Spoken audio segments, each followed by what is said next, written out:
Hi everyone, welcome back. In today's video, we're going to upcycle our old candle jars. So if you want to see how to do this, then stay tuned. So for this project, I actually broke it up into two different parts. So let's go ahead and get started with part one. First, you're going to want to take a candle jar, and any candle jar will work for this. I just happen to have an old Bath & Body Works one laying around. So I took off the lid and I'm just going to place it in the freezer for 24 hours.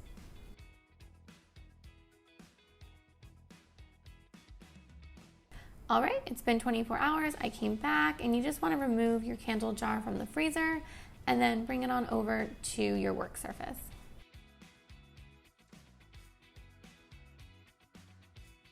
The next step is to clean out your jar.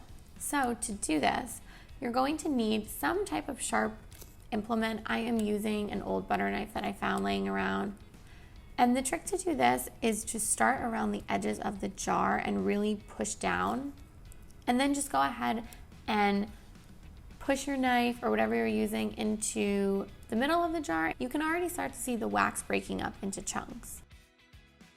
So at this point, I can just go ahead and very easily pull out a whole chunk of wax. And you can even see right here, that's one of the wicks. So they come out super easy as well. So I'm just gonna pull out all of these chunks that I can. And this one was a little bit more stuck than the others.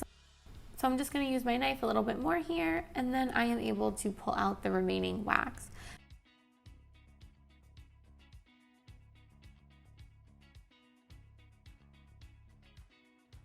Now right here, if you notice, one of the wicks was actually still stuck on the bottom. So it's super easy, just grab my knife again and just kind of slid it underneath that to get it up from the jar. And again, sometimes this happens, sometimes it doesn't. It's not a big deal. And just like that, I have removed all of the wax and all of the wicks from my jar. So now the next step is going to be removing this label from the front so we have a nice clean jar to work with. So I'm gonna pick that up and just take it over to my sink. And first off, I'm gonna turn on my water and I'm gonna put it on as hot as I possibly can. Here I'm just showing you again that we're gonna take off that label. So test the water. Once it's pretty hot, just go ahead and start running the candle jar under the water. That just helps to break up the adhesive. And I already saw that a little bit of a corner was lifting, so I just started pulling on that, and you can see very easily it was giving and I was able to just pull it off.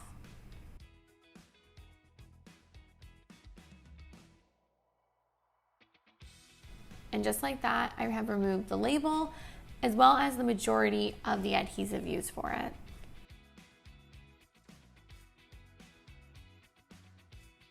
So now I'm just gonna run that under the hot water again, and now I'm just gonna clean out any leftover bits of wax that are in there or any of the sticky stuff on the bottom, and also just around the sides. I did notice that when I was burning the candle, a little bit of the ash from them got on the top of it, so I'm just gonna wash away any of the black stuff around the top of it as well. Just make it nice and pretty.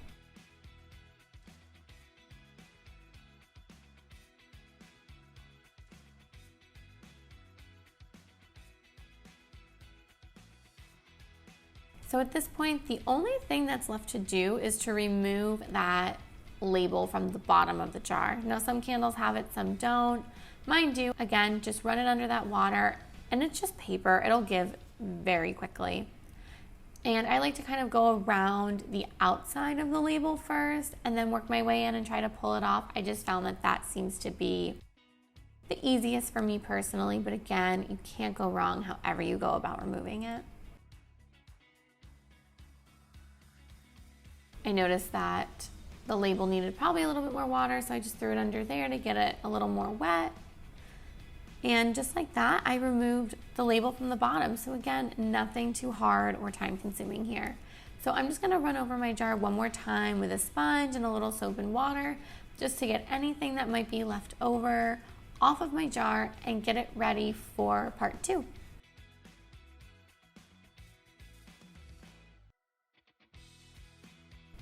And you can see clearly that there's no wax. There's nothing sticky left. There's no labels. This is a clean, bare jar that honestly you could use like this, but we're gonna decorate it and make it fun. Let's get started on part two. So to do this, you will need an old candle jar that's cleaned out, some sequins, beads, filler beads, E6000, Mod Podge, foamy brush, and a paintbrush. So I'm gonna go ahead and get all this stuff out of the way and get my workspace ready to start crafting. So first I'm gonna bring out my candle jar that is all cleaned out. And then right here, I actually just put a little bit of the E6000 in a bowl just to make it easier for me to work with. And then these are the beads I will be using. So E6000, if you don't know, is something that dries very, very quickly. So one of the tricks that I found that worked best with this is that every time I needed to use it, I just put my brush in and started swirling it around, and this just reactivates it and makes it super tacky and easy to work with. So once you have some of that on your brush, just go ahead and put a little bit of it around the bottom rim of your candle jar. I'm just doing this in small sections. And then I'm going to grab a few of my beads and just honestly drop them in the jar. They go right to where the glue is, and they are secure almost instantaneously as soon as they hit the glue. So no need to worry about waiting for them to dry before you move the glass around or anything like that. I'm just gonna dip my brush back in the glue, put a little bit more around the bottom of my jar, and put some beads on it. And I'm going to continue doing this around the entire bottom of my jar.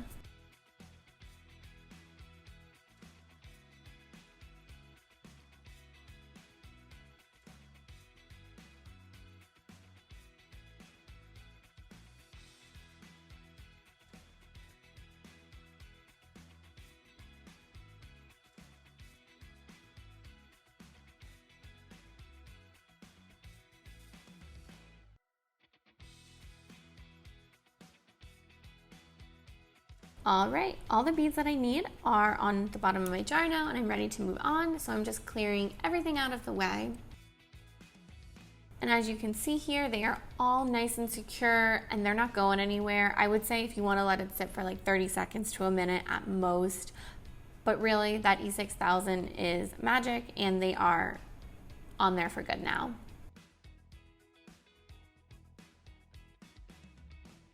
So I'm gonna go ahead and start bringing in my teal or turquoise colored sequins as well as my clear. And these are the colors I chose because I was going for more of like a mermaid summer vibe. And then to adhere these to the candle jar, I'm going to use some Mod Podge. Now this stuff is super easy to work with, and a lot of it goes a long way. So I'm just going to squeeze a little bit in the bowl, and you can always, get more if you need to.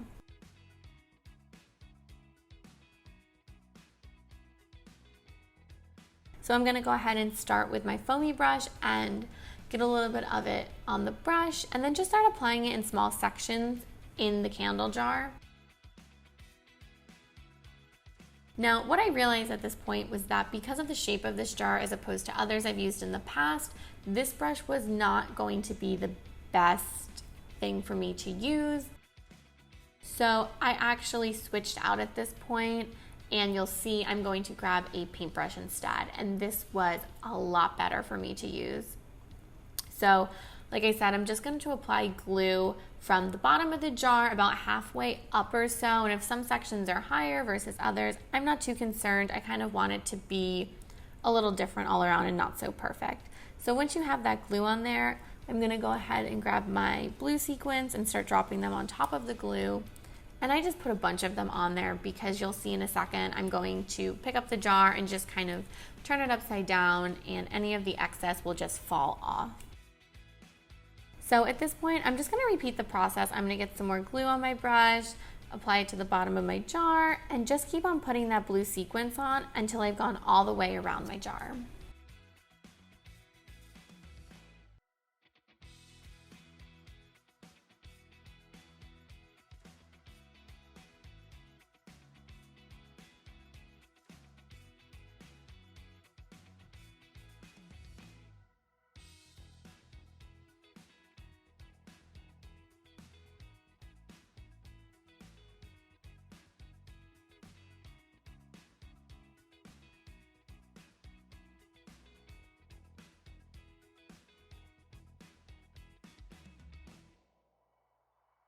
At this point, you can see all of my blue sequins is applied, so I'm going to go ahead and switch to the white. So I just put a little more Mod Podge in my bowl because I did run low. And honestly, I'm just gonna do the same exact thing I did with the blue. I'm going to apply the glue wherever there isn't blue sequins, and then I'm going to place a bunch of the white sequins onto that glue.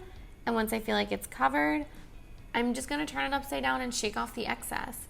And I am going to continue doing this around the remaining space in the jar until it's completely covered.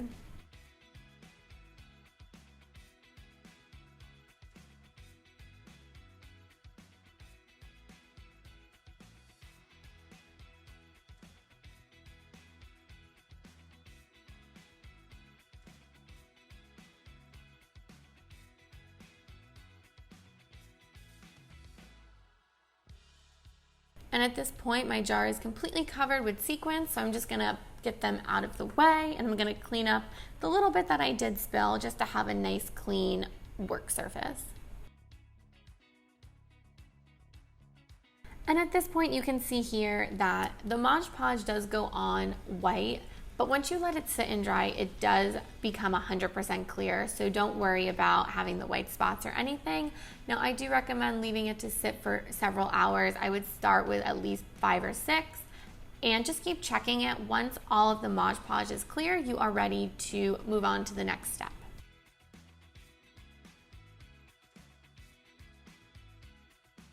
So it's been about 6 hours later, and I came back to check on my jar, and you can see majority of the glue has dried clear, and the sequence is not gonna go anywhere. So I'm gonna go ahead and move on, and I'm gonna grab my filler beads. Now, I used about 20 containers of my filler beads, but again, it depends on if you are using filler beads and the size of them. You absolutely don't have to. I just like to do this, and also you can see that bright coral color in between the sequins, so I thought that made it a little more fun.